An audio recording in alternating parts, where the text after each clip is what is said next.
3 in the morning and Colonel James Briggs could not sleep. That in itself meant nothing. 52 years old, 28 of them in uniform, and he had learned long ago that sleep was a negotiation, not a right. But this particular insomnia had teeth. It had a name.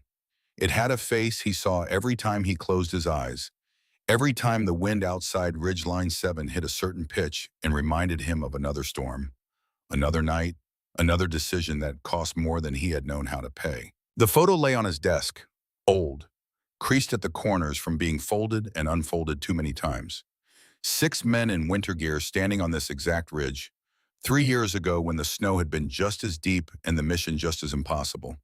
Briggs was there on the left, younger then, less gray, less worn, and on the right, grinning like he knew something the camera did not, stood Captain James Hale. Best sniper Briggs had ever served with. Best man too, if he was being honest. The kind of soldier who made command easy because you never had to question whether he would do the job. You just had to point him at the problem and then stay out of his way while he solved it. Hale had that rare gift, that thing you could not teach in any school or training pipeline. He read terrain the way some men read books. He read wind the way prophets read omens. And he read people with an accuracy that was almost supernatural. 3 years ago, Hale had read the enemy's approach to this ridge, had positioned himself exactly where the angles converged, had told Briggs to take the team and evacuate while he held the line. 18 minutes, Hale had promised.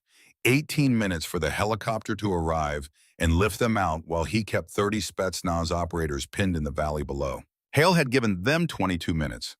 Then the radio went silent. Then the extraction bird came under fire, and they had to abort with Hale still on the ridge, still firing, still buying time he no longer had to spend. The last thing Briggs heard on that frequency was Hale's voice, calm as Sunday morning, saying 5 words that had lived in Briggs's chest like shrapnel ever since. Take care of my little girl. Briggs looked at the photo one more time. Then he stood, walked to the small wood stove in the corner of his quarters, opened the iron door, and fed the picture to the flames. He watched Hale's face curl and blacken and disappear into smoke. He watched until there was nothing left but ash. Then he closed the stove and walked to the window and stared out at the darkness and tried to convince himself that burning evidence of the past would somehow protect him from it. The radio on his desk crackled to life. Static first, then a voice. Ridgeline 7, this is Transport Falcon 29er, inbound with your replacement. ETA 10 minutes. Request approach clearance, over. Briggs keyed the handset. Falcon 29er, Ridgeline 7. Actual, you are cleared for approach. LZ is cold. Winds gusting to 40 knots. Advise caution on descent, over. Roger that, Ridgeline. See you in 10. Out. 10 minutes. Briggs checked his watch. 03:15. Whoever this replacement was, they had been flying through the night to get here, which meant command wanted the position filled immediately. Made sense. Specialist Aaron Vance had taken shrapnel through the thigh 2 days ago and was stable but finished. The South Ridge sniper position had been unmanned for 48 hours, and that was 48 hours too long in a place like this, at an altitude like this, with an enemy like the one currently operating in the valleys below. Ridgeline 7 sat at 11,000 feet in the Colorado Rockies, carved into the spine of a mountain that did not care whether you lived or died. It was a training outpost, technically, a place where Tier 1 operators came to learn high-altitude combat, extreme weather operations, and how to survive in conditions that killed the unprepared without mercy or hesitation. 12 soldiers rotated through on any given cycle. 4-man teams, 3 teams, overlapping watch schedules that kept the ridge secure around the clock. But training had a way of becoming real when you were not paying attention. 2 weeks ago, intelligence flagged a mercenary unit operating in the region. Black market arms dealers using the remote valleys as a staging ground. The kind of men who did not show up on any official registry, who moved like ghosts and killed like professionals. Iron Wolf, they called themselves. Former Spetsnaz, former SAS, former everything that taught a man how to be very good at making other men very dead. Command had authorized surveillance. Briggs had put Vance on the South Ridge with orders to observe and report. Do not engage unless absolutely necessary. Then 3 days ago, the mercenaries had moved closer, probing the perimeter, testing the defenses, and Vance had been forced to fire. 1 shot, 1 kill, and then the return fire that shredded his leg, and turned a surveillance mission into something else entirely. Now they needed a replacement. Now Briggs needed another sniper who could hold that ridge and keep the wolves at bay. Now at 3 in the morning with the wind screaming outside and Hale's ashes still warm in the stove, that replacement was 10 minutes out. Briggs pulled on his jacket and walked out into the cold. The landing zone was a flat section of ridge 200 meters from the main compound, marked by infrared strobes that only showed up through NVGs. The helicopter came in low and fast, rotors chewing the thin air, snow whipping up in blinding spirals as the skids touched down. The side door slid open and a figure jumped out, packed nearly as big as they were, rifle slung across their back. The bird lifted immediately, not wasting a second at this altitude, and disappeared back into the darkness with a roar that faded into the wind. The figure stood there for a moment, adjusting the pack, scanning the area with the automatic caution of someone who had been trained never to assume anywhere was safe. Then they started walking toward the compound, toward the lights, toward Briggs. Sergeant First Class Derek Stone met them halfway. Stone was a broad-shouldered man from rural Georgia who had the particular gift of saying more with one expression than most people could manage in 10 sentences. Briggs watched from the doorway as Stone reached the replacement, exchanged words Briggs could not hear over the wind, and then both of them turned and started walking back. Stone's face as he approached told Briggs everything. It was the expression of a man who had just been handed a problem he did not know how to solve and was passing it up the chain as fast as dignity allowed. Stone reached the doorway, stopped, looked at Briggs with an expression that was equal parts disbelief and something close to apology. "Sir," Stone said, and paused. "It is a girl, 17 years old." Briggs felt something tighten in his chest. 17. A child.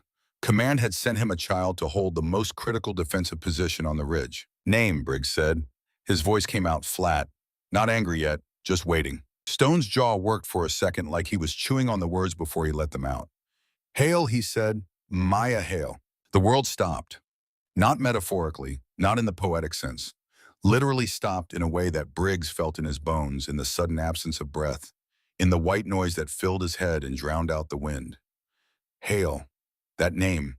That impossible, unthinkable name. Stone was still talking. "Sir, any relation to Captain?" "Send her home," Briggs said. The words came out hard. "Absolute. Now, Sergeant, get her back on that bird before it clears the valley. I do not care what her orders say. I do not care what command thinks they are doing. Send her home." Stone blinked. "Sir, the bird is already—" "Then get on the radio and call it back." Briggs turned away, could not look at Stone's face, could not process this, could not think. "I do not need a problem, Stone. I need a sniper.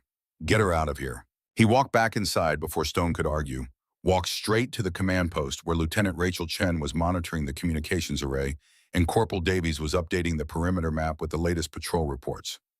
Both of them looked up as Briggs entered. Both of them had the sense to read his expression and keep their questions to themselves. Briggs stood at the map table and put both hands flat on the surface and tried to control his breathing.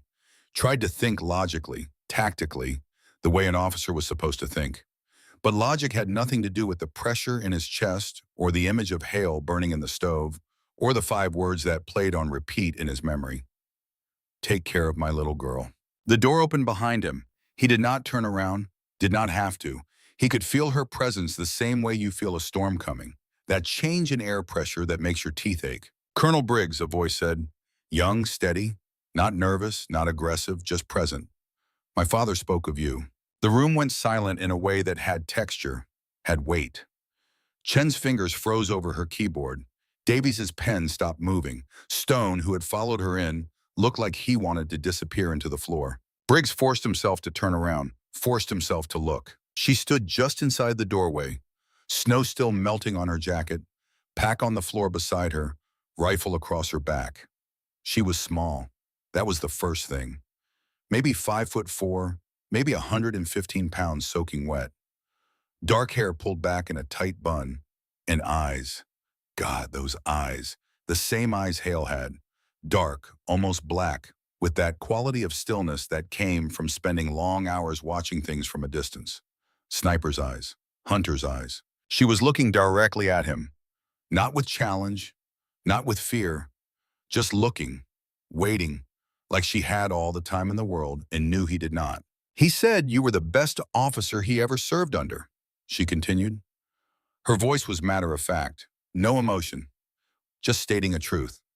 He said if I ever met you, I should listen to everything you had to say because you had forgotten more about leadership than most men would ever learn. Briggs opened his mouth, closed it, could not find words, could not find anything except the memory of Hale's voice on the radio going silent and the promise he had failed to keep. Chen broke the silence.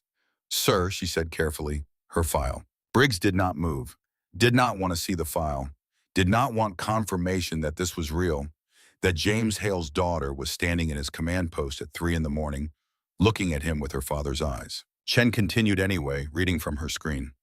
Specialist Maya Hale, 17 years old, enlisted at 16 with parental consent. Graduated top of her class at Fort Benning. Advanced individual training, scout sniper qualification. Her voice paused, then continued with a note of something that might have been awe. Qualification scores, sir. 678 for 678. Field conditions, wind adjusted, moving targets, low visibility scenarios. The room absorbed that. Davies looked up from the map. Stone's expression shifted from apology to something else. Briggs stared at the numbers like they were written in a language he did not speak. Perfect scores did not exist. Nobody shot perfect in field conditions. Range scores, maybe, where the wind was predictable and the targets were stationary, and you had all day to make the shot. But field qualification was different. Field qualification was where 90% of shooters failed, where wind did things you could not calculate and targets moved in patterns you could not predict. And the only thing between success and failure was some intangible quality that had no name. Chen scrolled down. There is a note here from her range instructor, she said. Does not appear to calculate wind, appears to perceive it. Another pause. Recommend immediate deployment to active sniper unit. Skill set consistent with legacy training. She looked up. Sir, there is another note.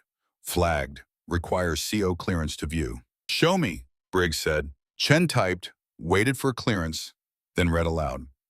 Father, Captain James Hale, came, we 3 years prior during classified operation at Ridgeline 7.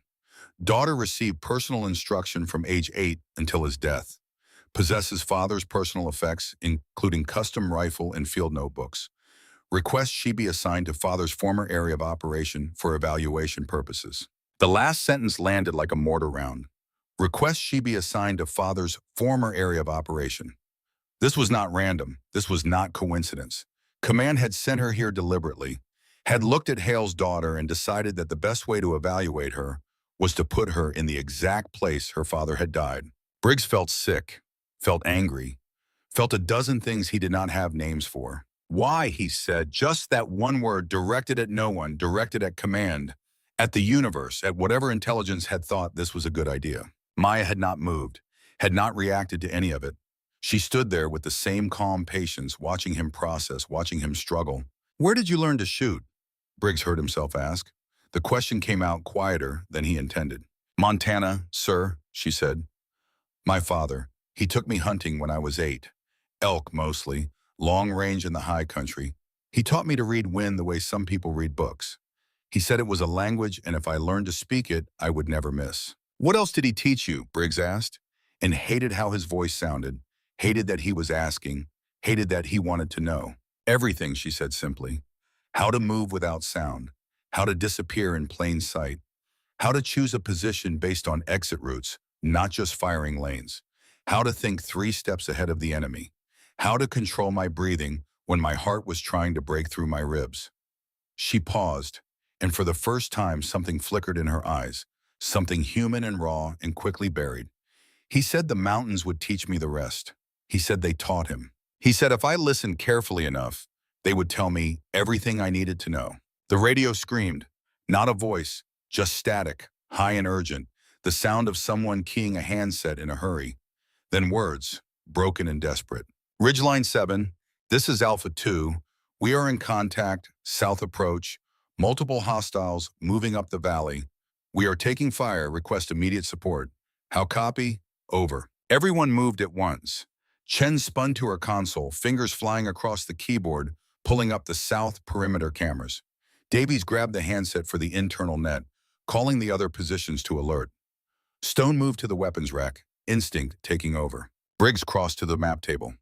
The south approach, the narrow valley that funneled into the ridge system like a dagger pointed at their throat. The terrain there created a natural kill corridor, two walls of rock that compressed any advancing force into a space less than 50 meters wide. Control that corridor, and you controlled access to the entire southern face of the outpost. Lose it, and the enemy could push straight up to the wire. It was the position Hale had held 3 years ago. It was the position Vance had held until 2 days ago. It was the position that had been empty for 48 hours, and now, at 3 in the morning with a blizzard building in the west and an enemy probing their defenses, it was the position they needed filled immediately. Alpha 2, this is Ridgeline Actual, Briggs transmitted.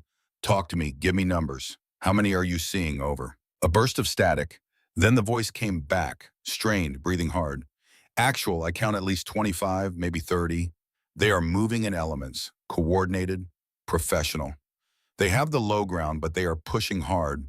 We cannot hold this without the ridge position. We cannot. The transmission broke, gunfire in the background, audible even through the static. Then nothing. Chen looked up from her screen. Sir, the South Ridge position. If they take the high ground. I know, Briggs said. He knew. He had known for 2 days. Had been losing sleep over it. Had been waiting for command to send him a replacement. Someone seasoned. Someone capable. Someone who could hold that ridge the way Hale had held it. Instead, they had sent him a 17-year-old girl with her father's eyes. He looked at the map, looked at the thin line representing the South Ridge, looked at the valley below where Alpha Team was pinned and taking fire. Did the math that commanders do when there are no good options and the least bad option is still going to cost more than you want to pay. 25 to 30 hostiles, professional fighters who knew terrain and tactics, a blizzard building that would drop visibility to nothing in the next hour. One firing position that could hold the corridor if the person holding it was good enough to shoot in 50-knot wind, good enough to read moving targets through near-zero visibility, good enough to be alone on that ridge with no support and no backup and no one coming to save them if things went wrong. Vance was on a cot 30 feet away with a hole in his thigh. There was no one else. No one except Specialist Hale, Briggs said. He did not turn around, could not look at her while he said this. The South Ridge position. Single shooter, elevated, exposed. Wind from 2 directions. Visibility dropping fast. I have 25 to 30 hostiles pushing up that valley right now and nobody to hold the line. He stopped, made himself turn, made himself meet those eyes. Can you do this? It was not a question, not really. It was a plea, a prayer, a desperate gamble wrapped in the thin veneer of military protocol. She looked at him for exactly 2 seconds.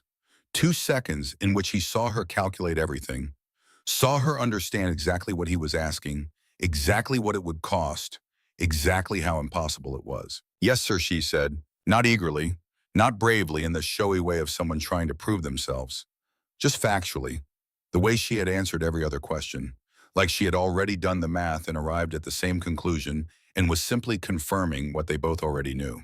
Briggs stared at her, wanted to find a reason to say no, wanted her file to say something different, wanted command to call and tell him this was a mistake, wanted very badly to protect this girl from what he was about to send her into. But 25 men were moving up that valley, and Alpha Team was pinned, and the blizzard was already building outside the door. Stone, he said quietly, get her Vance's kit. Stone moved immediately, crossed to the equipment locker and began pulling gear. Body armor, cold weather layers, ammunition, the things a sniper needed to survive on a mountain at 11,000 feet in the middle of winter. And get her Vance's rifle, Briggs added. The M110, it is already zeroed for that position. Maya spoke. Sir, I have my own rifle. Briggs looked at her. What? My father's rifle, sir. She gestured to the case on her back. I brought it with me. It is zeroed. I have fired it in every condition. I know it better than I know myself. Briggs felt something cold move through him. You brought your father's personal weapon to a forward combat outpost. Yes, sir. Why? Because he zeroed it for this ridge, sir. She said it simply, like it was the most obvious thing in the world. 3 years ago when he was stationed here, I found his range book in the gear they returned to us. Every distance, every wind condition, every adjustment he made. I spent 2 years learning that rifle, learning his positions, learning how he thought. She paused. I brought it because it belongs here, because he would have wanted me to use it. The room was absolutely silent. Even the radio had gone quiet. Just the hiss of static and the wind outside and the sound of Briggs's heart doing something complicated in his chest. Stone returned with the kit. Body armor, magazine pouches, cold weather gloves. Set it all on the table beside her. Maya began checking the gear with practiced efficiency. No wasted motion, no hesitation. She pulled the armor on, adjusted the straps, loaded magazines into the pouches with the automatic rhythm of someone who had done this 1,000 times. Pulled the gloves on, flexed her fingers, testing the dexterity. Then she picked up the radio handset from the kit, looked at it, pressed the transmit button. Nothing. Checked the battery. Dead. She set it down without comment, did not ask for a replacement, did not mention it, just removed it from the kit and continued prepping. Stone saw it. Stone was watching her the whole time, and he saw her find the dead radio and discard it and say nothing. He looked at Briggs with an expression that asked a question neither of them wanted to answer. Specialist, Briggs said, "Your radio is non-functional." "Yes, sir," she said. She did not look up, just kept loading magazines. "You will have no communication with the command post." "Yes, sir." "You will be alone up there." "Yes, sir." "If you get into trouble." "I will handle it, sir." Still not looking up, still calm, still steady. "I appreciate the concern, but the radio will not help me shoot. And shooting is what you need me to do." Briggs wanted to argue, wanted to order her to take a replacement radio, wanted to do anything except send her into that darkness with no lifeline and no backup. But the main radio crackled again, and Alpha Team's voice came through, more desperate now. "Ridgeline Actual. They are at the lower traverse. We are falling back. We need that ridge covered. We need it now." Maya finished her prep, slung the rifle across her back, checked her watch, looked at Briggs. "Watch your angles," he said. It was the only thing he could think to say, the only advice that felt true. She nodded once, then she turned and walked to the door, pulled it open. The wind hit her immediately, snow swirling in, the sound of the storm like something alive and hungry. She paused at the threshold, turned back. "Sir," she said, "one more thing." Briggs waited. "He told me to tell you something if I ever met you." Maya's voice was different now, softer, more human. "He said to tell you that he did not regret it, any of it. He said you made the right call and he would make the same choice again. He said you should stop carrying it." Then she stepped out into the white and disappeared. The door closed behind her. The command post was silent except for the wind and the static and the sound of men breathing. Stone came to stand beside Briggs at the table. Neither of them spoke for a long moment. Stone's face had lost its earlier shock and settled into something else. Something like respect mixed with the kind of concern you feel when you watch someone walk into fire. "You think she can do it?" Stone asked quietly. Briggs looked at the map, at the thin line of the South Ridge, at the valley below where Alpha was fighting, at the weather report showing the blizzard that would hit full force in less than an hour. "I do not know," he said.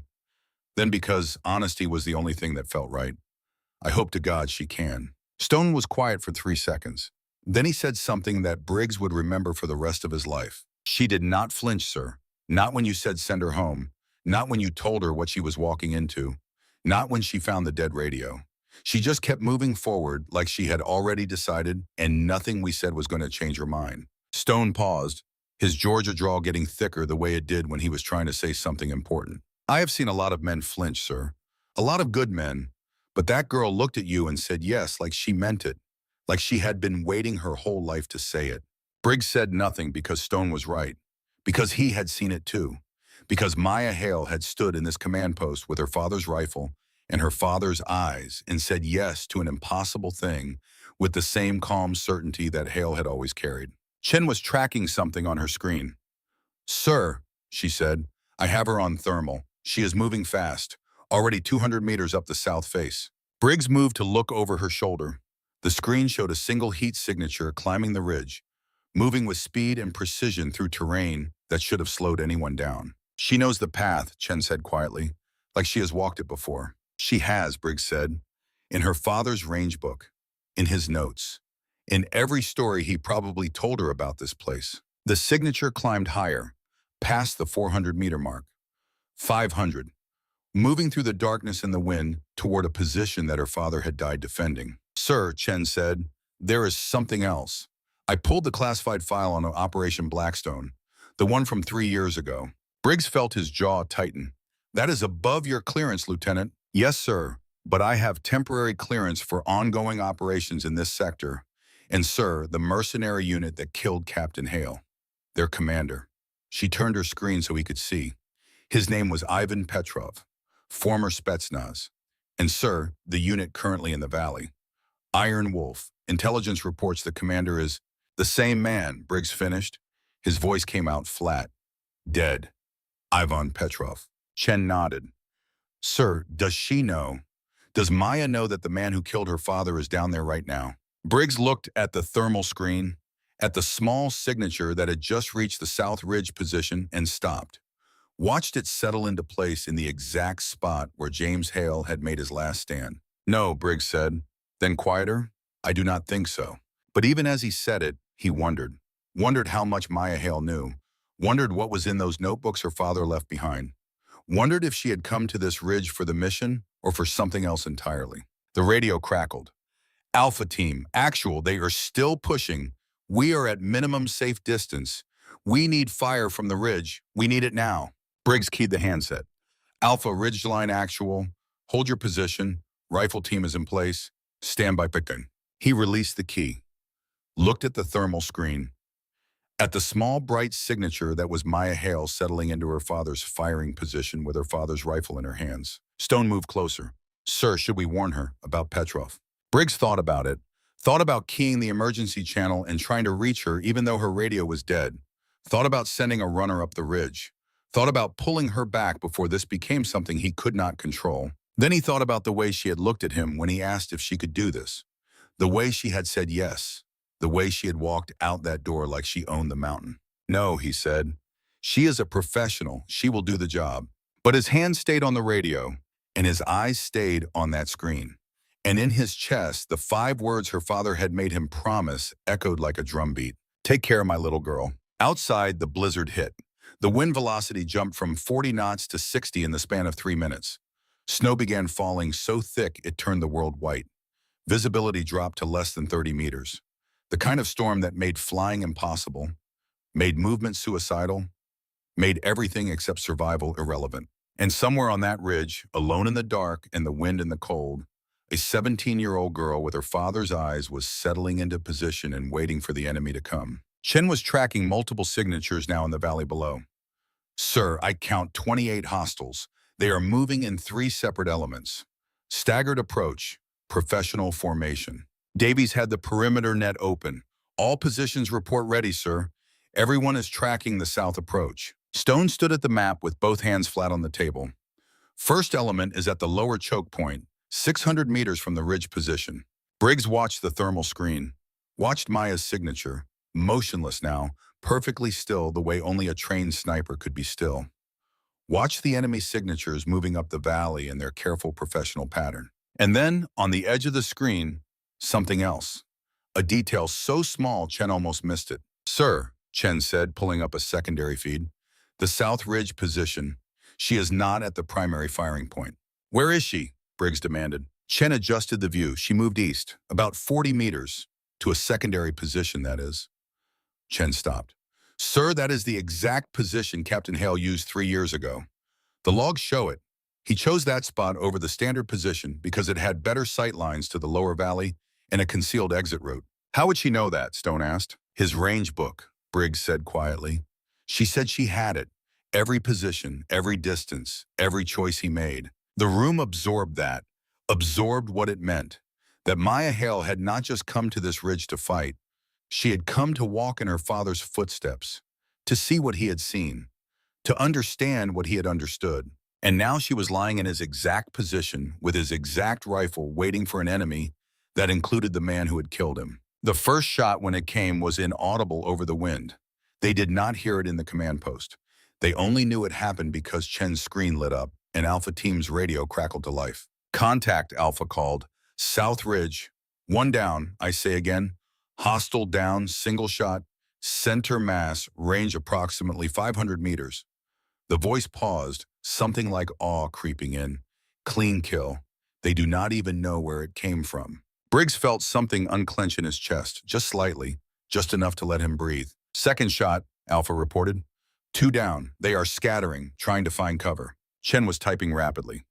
Sir, the pattern. She is firing in the same sequence Captain Hale used. Same target priority, same intervals. How can you tell? Davies asked. Because I pulled his AAR from 3 years ago, Chen said. Every shot is documented, every target, and she is replicating it exactly. Stone looked at Briggs. Sir, if she is using his pattern, if she is following his playbook, the enemy will recognize it, Briggs finished. If anyone down there was present 3 years ago, if Petrov was there, he will know. And in the valley below, standing in the snow watching two of his men go down to shots that came from nowhere, Ivan Petrov was already reaching for his radio, already smiling, already remembering. Third shot, Alpha reported. Reported. 3 down. First element is breaking. They think they are facing multiple shooters. They do not understand how one rifle can cover this many angles. Briggs leaned over the map, looked at the position Maya had chosen, saw the genius of it, saw why Hale had loved it. From that single spot, you could cover 3 different approach lanes, could shift between them fast enough that it looked like multiple guns, could make 6 men seem like 20 if you knew what you were doing. And Maya knew, because her father had taught her, because she had studied his notes, because she had spent God knows how many hours on Montana ridges learning to think like him. Chen's screen flickered.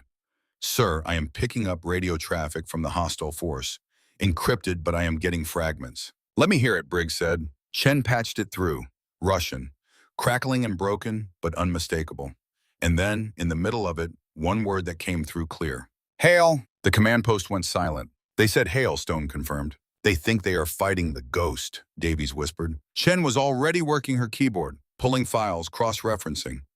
Sir, if Petrov was there 3 years ago, if he faced Captain Hale, he would recognize the tactics, the pattern, the position. Which means, Stone said slowly, he thinks he is facing the same man who held this ridge before. Briggs looked at the thermal screen, at Maya's small, bright signature, at the daughter fighting with her father's rifle in her father's position using her father's tactics, at a 17-year-old girl who had become a ghost without even knowing it. And in the valley, Petrov was giving orders to fall back, to regroup, to stop treating this like a simple assault and start treating it like what it was, a hunt, for a ghost that Petrov had killed once before and was determined to kill again. The radio crackled with Alpha Team's voice one more time. Actual first element is in full retreat. Whatever she is doing up there, it is working. They are terrified. But Briggs was not listening anymore. He was watching the screen, watching Maya's signature start to move, watching her leave the position and traverse east along the ridgeline towards somewhere else. She was repositioning, just like Hale used to do, never staying in one place, never letting the enemy fix her location. And Briggs realized with absolute clarity that he was not watching a girl trying to survive her first combat. He was watching James Hale's final lesson playing out 3 years after his death. Every tactic, every choice, every movement. The father teaching the daughter across time and distance and the grave itself. Take care, my little girl, Hale had said. And Maya Hale was showing Briggs that she had never needed taking care of, that her father had already given her everything she needed, that she had come to this ridge not to prove herself to anyone, but to honor the man who had taught her to dance with the wind. The wind at 11,000 feet had a voice, not the howl you heard in movies or read about in books, but something deeper, older, more patient. It spoke in frequencies that bypassed your ears and went straight into your bones. It whispered promises about what would happen if you stayed exposed too long. Promises about frostbite and hypothermia and the particular way a body shuts down when the cold decides it has waited long enough. Maya Hale had been listening to that voice for 40 minutes and she understood every word. Her position on the South Ridge was exactly where her father's range book said it would be. A slight depression in the rock face, barely deep enough to be called cover, with sight lines that opened up the entire lower valley like a 3-dimensional chessboard. From here, she could see the first choke point at 400 meters, the boulder field at 550, the drainage culvert at 600. Every piece of terrain her father had mapped, every angle he had calculated, every advantage he had exploited 3 years ago when he held this same ground against the same enemy. She had not told Briggs the whole truth, had not mentioned that she had been planning this moment for 3 years. That every weekend her father had taken her into the Montana high country, every lesson about reading wind and judging distance and controlling breath, had been preparation for this. That the day she turned 16 and was old enough to enlist, she had walked into the recruitment office with her father's dog tags in her pocket and a single objective in her mind: to understand, to stand where he stood, to see what he saw, to know why he made the choice that killed him. Now she was here, and the understanding was beginning to come, and it tasted like copper and snow. Through her scope, she watched the valley below. Thermal imaging showed 28 signatures moving in coordinated elements, just like Command Post had reported. Professional spacing, tactical discipline. These were not amateurs playing soldier. These were men who had done this before, who knew how to move in hostile terrain, who understood that the mountain killed the careless faster than any bullet. The first 3 targets had been easy. Simple geometry and timing. Wait for the lead element to enter the kill zone, acquire the point man, control breath, feel the wind, squeeze. The M24 her father had left her kicked with a familiar authority against her shoulder. Suppressed but not silent. The report echoed off the rock walls, and by the time it reached the valley floor, it could have come from anywhere. 1 down. Adjust. Acquire. Breathe. Squeeze. 2 down. 3. The first element scattered exactly as her father's notes said they would. Broke formation. Sought cover. Called for support. She watched them through the scope and recognized the pattern because she had studied it. Had read the after-action report her father filed from this exact position. Had memorized every detail of how he controlled this valley. And now she was doing it again, shot for shot, decision for decision, like she was reading from a script he had written for her across 3 years in the width of death itself. In the command post, Colonel James Briggs watched the thermal display and felt reality fracture. The signature that was Maya Hale had not moved in 12 minutes. Perfectly still. Not the stillness of someone frozen with fear, but the deliberate, motionless patience of a predator who knows that movement equals detection equals death. Lieutenant Rachel Chen was cycling through multiple feeds, trying to build a complete picture from fragmentary data. The storm had gotten worse in the last 20 minutes. Visibility in the valley was down to 20 meters. Wind gusts were hitting 70 knots. The kind of conditions that made precision shooting theoretically impossible. Theoretically, sir, Chen said. I am cross-referencing her shot pattern with Captain Hale's AAR from Operation Blackstone. She pulled up a split screen. Left side showed thermal tracking of Maya's fire. Right side showed Hale's documented engagement sequence from 3 years ago. The patterns overlapped with eerie precision. Same targets, Chen continued. Same intervals. Same priority of fire. If I did not know better, I would say she has his actual firing plan. She does, Briggs said quietly. His range book. She said she had it. Sergeant Derek Stone moved closer to the display. Sir, the enemy has stopped advancing. Second element is holding position at the boulder field. They are not retreating, but they are not pushing forward either. What are they waiting for? Davies asked from the perimeter station. Orders, Briggs said, from someone who is trying to understand what he is facing. And in the valley, standing in snow that came up to his knees, Ivan Petrov was doing exactly that. Understanding, or trying to, because what he was seeing made no sense unless he accepted something that should have been impossible. Petrov was 53 years old, former Spetsnaz, 20 years of combat across 4 continents. He had seen men do extraordinary things under pressure, had seen snipers make shots that defied physics, had killed enough of them to know that skill alone did not explain everything.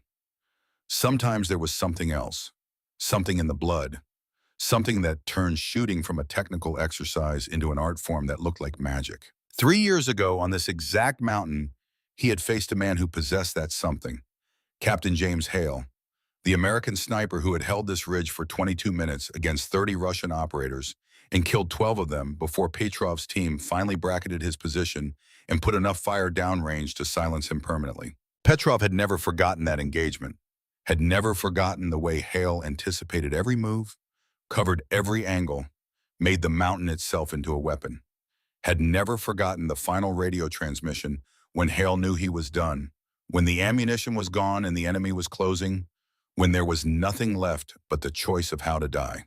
Hale had chosen to die shooting, had dropped his rifle, drawn his sidearm, and killed 2 more men before the bullets found him. And now, 3 years later, Petrov was taking fire from the exact same position, the exact same pattern, The exact same tactical fingerprint. He keyed his radio. All elements. This is Wolf Actual. Hold current positions. Do not advance. Repeat, do not advance. We are facing a legacy shooter. I need time to assess. Legacy shooter. The phrase was not standard military terminology. It was Petrov's own invention, his way of describing shooters who had been trained by the best, who carried forward techniques and instincts from mentors now dead. He had faced 3 of them in his career. They were dangerous in ways that transcended their individual skill because they fought with the accumulated wisdom of generations. But this was something else. This was not just legacy training. This was replication. This was someone who knew Hale's playbook so thoroughly that they were executing it move for move. Petrov smiled. It was not a pleasant expression, more like a wolf recognizing worthy prey. He switched to a different frequency, one he knew the Americans would not be monitoring because it was not standard tactical net. It was the command channel that his intelligence officer monitored from a position 2 kilometers east. Dmitry, Petrov transmitted in Russian, I need everything you have on the current American force at Ridgeline 7. Personnel files, who is on that ridge right now? A pause. Then Dmitry's voice crackling through encryption. Already pulling it, sir. Stand by. 15 seconds of dead air. Then puzzled. Sir, there is something unusual. The sniper position should be Specialist Aaron Vance, but he was evacuated 2 days ago with leg trauma. The replacement just arrived this morning. No combat record. 17 years old. 17, Petrov repeated. Yes, sir, and sir, the name. Dmitry paused like he could not quite believe what he was reading. Hale. Maya Hale, daughter of Captain James Hale, K.I.A. at this location 3 years ago. Petrov stopped moving, stood completely still in the snow with the wind tearing at his coat and his men waiting for orders and the pieces of the puzzle sliding into place with the weight of destiny. Daughter, Hale's daughter, on this ridge, in his position, with his tactics, fighting the man who killed her father. Perfect, Petrov said aloud to no one. Then into the radio, all elements, new tactical assessment. We are not facing a veteran operator. We are facing a child with her father's training. She is good, but she is inexperienced. She will make mistakes. Wait for them? He paused, then added, second element, move to the boulder field and hold. Create a target-rich environment. Make her fire rapidly. Stress her. Force errors. In the command post, Chen's screen lit up with new movement. Sir, second element is advancing again. They are moving into the boulder field. Concentrated group, 12 men. Why would they bunch up like that? Stone asked. That is suicide if she can see them. Unless, Briggs said slowly, they want her to see them. Unless they are trying to bait her into rapid fire. To what end, Davies asked. To tire her, Chen answered, understanding. To make her shoot fast. To stress her technique. If she is inexperienced, rapid fire under pressure is where she will break. But she is not inexperienced, Stone said. Her scores, our range scores, Briggs interrupted. Perfect conditions. Known distances. No one shooting back. He looked at the display. This is different. This is live fire against professionals who know what they are doing. If they force her into a firefight, if they make her empty magazines trying to suppress them, they can locate her position and bracket it. So what does she do? Stone asked. Briggs stared at the screen, at the small thermal signature that was Maya Hale lying in her father's position with her father's rifle. She does what he would have done, Briggs said. She refuses to take the bait. On the ridge, Maya watched the second element move into the boulder field and understood immediately what they were doing. 12 men in a compressed space, moving with deliberate slowness, presenting themselves as targets, inviting fire, begging for it. Her father's notes had a section on this exact scenario. Page 47. She had read it so many times she could recite it from memory.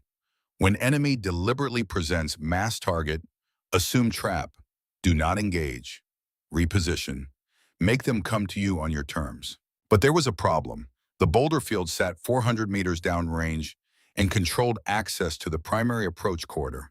If she let them fortify that position, they could move the rest of their force up under cover and overwhelm Alpha Team's defensive line. She could not ignore them, but she also could not do what they expected. So she did what her father had done 3 years ago in this exact situation.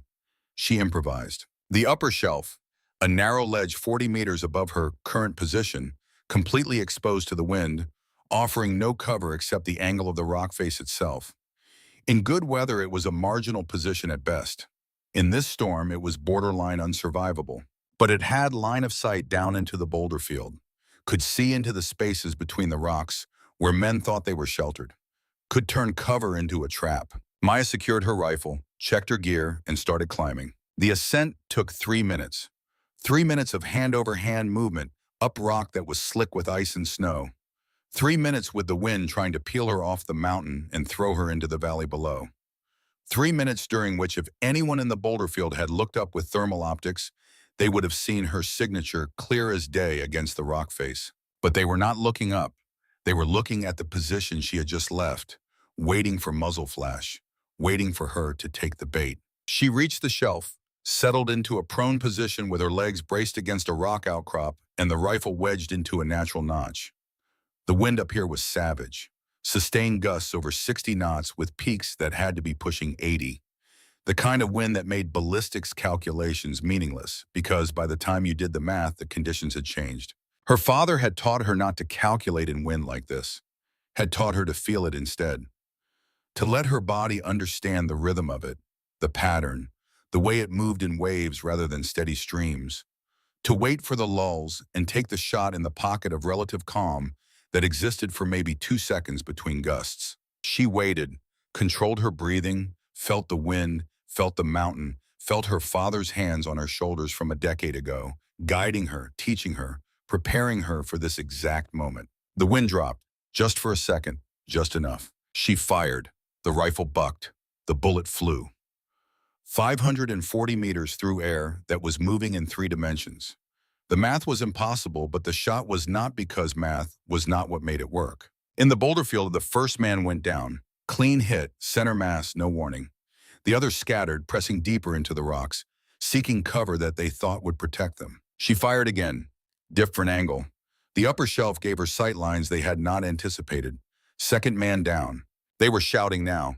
She could not hear them over the wind, but she could see them through the scope, mouths moving, radios keyed, hands pointing, trying to locate her, trying to understand where the fire was coming from. Third shot, third kill, and now they understood. Now they realized she had moved. Now they were looking up. Too late. Fourth shot. The remaining men pressed themselves against the west face of the largest boulder, using the overhang for cover. From the upper shelf, she could not reach them. The angle was wrong. But she had accomplished the objective. Neutralize 4 targets. Pin the rest. Force them to abandon their plan and go defensive. And now the cold was coming for her. The upper shelf was fully exposed. No shelter from the wind. The temperature was dropping fast, and her hands were starting to lose feeling. Not numb yet, but getting there. She had maybe 10 minutes before fine motor control became compromised. Maybe 15 before hypothermia became a factor. She needed to move. But where? Back down to the primary position meant exposing herself during the descent. Forward meant terrain she had not scouted. Holding here meant freezing. Then she heard it. On the wind, a sound that did not belong. Radio chatter, faint, distorted by distance and weather, but definitely radio. Not from the boulder field, from somewhere else, somewhere to her east. The third element, the one command post had reported but that she had not engaged yet. They were moving, and if they were using radio, it meant they were coordinating, planning something. She shifted her position, ignored the cold, scanned east with the thermal scope. Found them, 9 signatures, maybe 10. Moving through a drainage culvert that ran almost parallel to the ridgeline. Moving fast, moving with purpose. Moving toward a position that would put them directly below her if they followed the culvert to its terminus. Maya checked the map in her head, the map her father had drawn in his range book. The culvert ended 300 meters east at a junction where 3 different approach routes converged. From that junction, a skilled assault team could push up 3 different angles simultaneously and overwhelm a defensive position through sheer geometry. That was their play. Pin her attention forward with the boulder field element while the third element flanked through the culvert. Classic tactical maneuver. Professional. Smart. But her father had faced the same maneuver 3 years ago, and his notes said there was a counter. The secondary cluster. A smaller rock formation 200 meters east of her current position. Less defensible than the primary ridge position, but with one critical advantage. It sat at the bend where the south ridge angled northeast. From that position, you could cover not just the main valley approach, but also the culvert terminus, could engage threats from multiple vectors. The traverse from the upper shelf to the secondary cluster was completely exposed. 60 meters of open rock face with no cover and no concealment. If the third element had optics on that face when she moved, they would see her. If they were any good, they would take the shot. But if she did not move, they would reach the terminus, execute their flanking attack, and she would be caught between two elements with no escape. Her father's notes had 3 words written in the margin next to the tactical diagram for this scenario: move or die. Maya slung the rifle, checked her footing, and started the traverse. In the command post, Chen saw the thermal signature begin to move, and her breath caught. Sir, she is crossing. She is completely exposed. Briggs moved to the screen. Watch the small, bright signature move laterally across the mountain face. Every step visible, every movement trackable by anyone with eyes and optics. Can they see her? He asked. Chen switched feeds, trying to pull visual from multiple angles. The storm, sir. Visibility is less than 30 meters down there. Unless they are specifically scanning that face with thermal at this exact moment. We have to assume they are, Briggs said.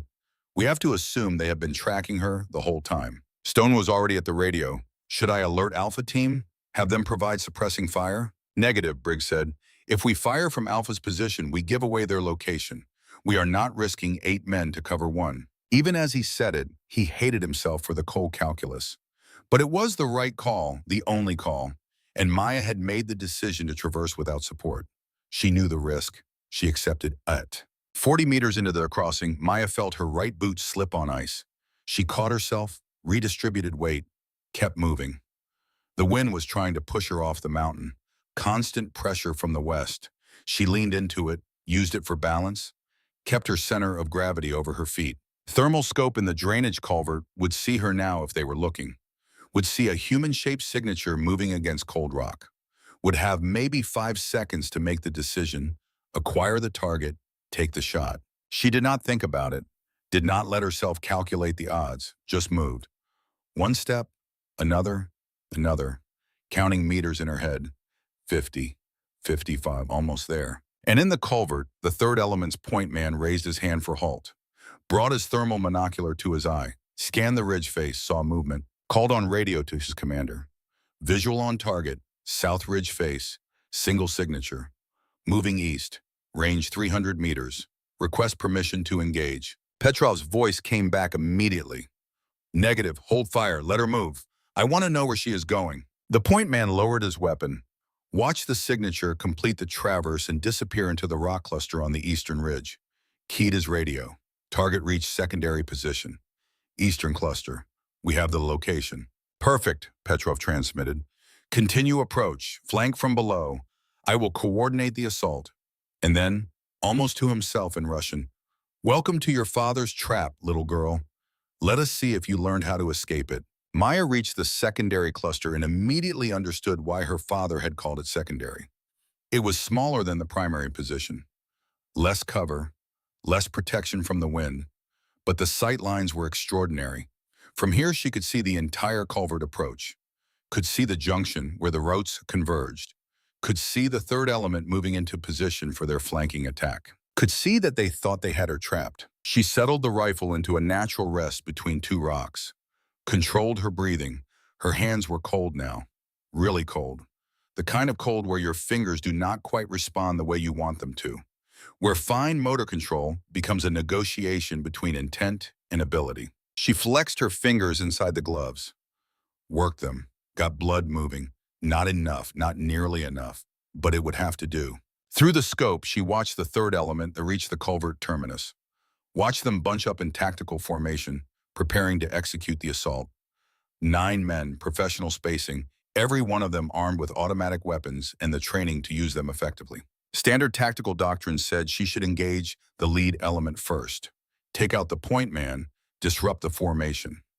But her father's notes said something different, said that professionals trained to replace fallen point men instantly, said that killing the point man just rotated fresh eyes into the lead position. The note said to target the third man in formation, the one who was not quite in charge, but who everyone looked to for confirmation.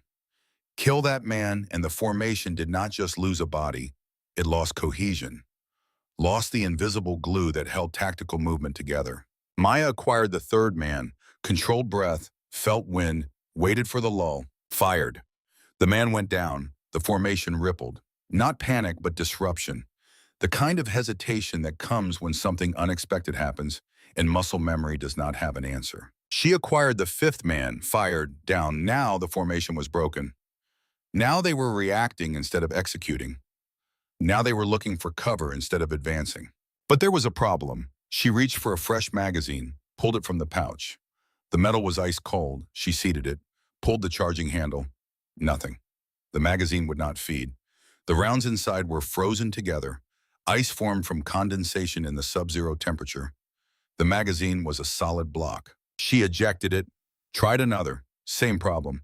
The extreme cold had frozen moisture inside every magazine. Standard issue magazines, not designed for extended exposure at negative 20 degrees Fahrenheit. Maya looked at the rifle, looked at the remaining round in the chamber.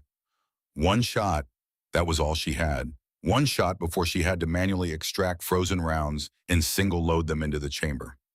A process that would take 10 seconds per round, 10 seconds during which she would be completely vulnerable, and 10 seconds during which the third element would fix her position and return fire. Her father's notes had one more trick, one more position, but it required leaving the secondary cluster, required moving forward, toward the enemy, toward the junction where 9 armed men were currently setting up to kill her. The notes called it aggressive repositioning.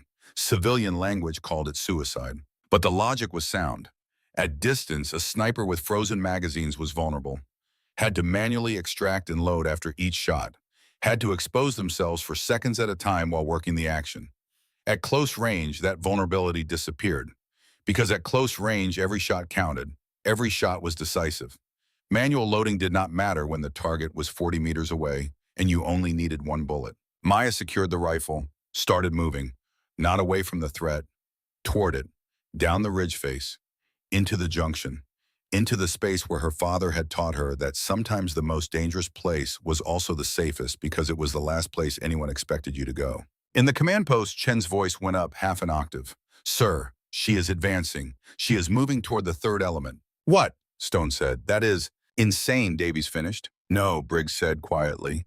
He was staring at the display, staring at the thermal signature moving down the ridge with purpose and speed. That is exactly what Hale did. He moved forward when the enemy expected retreat, closed distance when they expected him to create standoff. He called it reversing the geometry. Chen pulled up the Operation Blackstone file. "Sir, you are right. The AAR shows Captain Hale advanced on a flanking element at close range, neutralized 4 hostiles within 60 meters. The report says it was the action that broke the enemy assault." "Then why did he die?" Stone asked. "If he won, if he broke their assault, why?"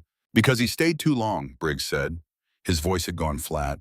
"Because after he broke the assault, he held the position to make sure his team got clear.